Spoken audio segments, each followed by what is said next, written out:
wish you were here the other day. I thought about you when Dwight Howard was up here, and he was talking about child support, and he was saying he doesn't think child support is fair, and he was going on about it and how for some women it's a come up. So I want to get your thoughts. I follow you, and I watched that interview. It was a great interview. I was like, "Where's Laura?" Yeah. I watched. I was like, let me ride up there. But no, I think what we have to do as a society is understand that you're right. Child support has always been skewed in favor of the mother, and now, which is usually the custodial parent, through the past.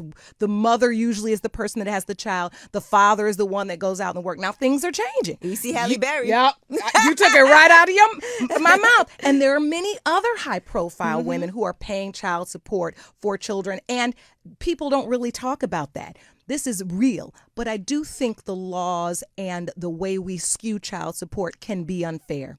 But at the same time, raising a child is expensive, so that means we need care and support for the child. But sometimes the way child support orders are laid out, it tends to be unfair. We have a lot of parents, I do believe, that are overpaying, right?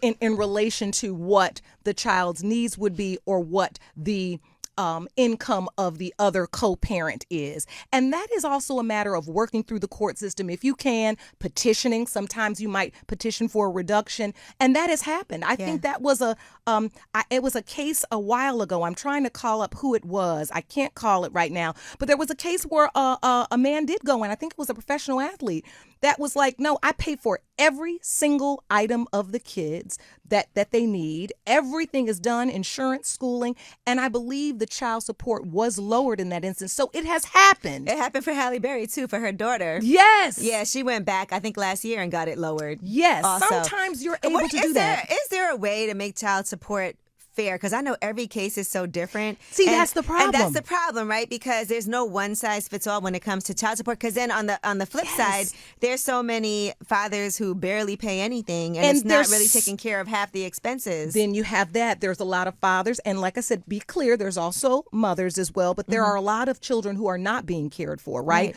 Where the child support is not coming in, and then you have situations where the parent may be overpaying when you look at the case, and every single case is different. The issue is the court does not have the bandwidth to come into the home, right? And say, oh, so that mother went and got braces for herself instead of braces for the child with that money. They don't have time to do that. And then I also think sometimes moms get a bad rap because it is expensive. And I'm a mother. There are so many intangible expenses that you don't think about, right? Whether it's the utilities or the travel expenses getting them somewhere, or things that are built in that you don't know that go above and beyond. If you have to go to work or you have things to do, and I'm like, I need somebody to watch my kid. Yes, that's not free either. Yes, and I'm a firm believer in men really fighting for and petitioning for joint legal and physical custody.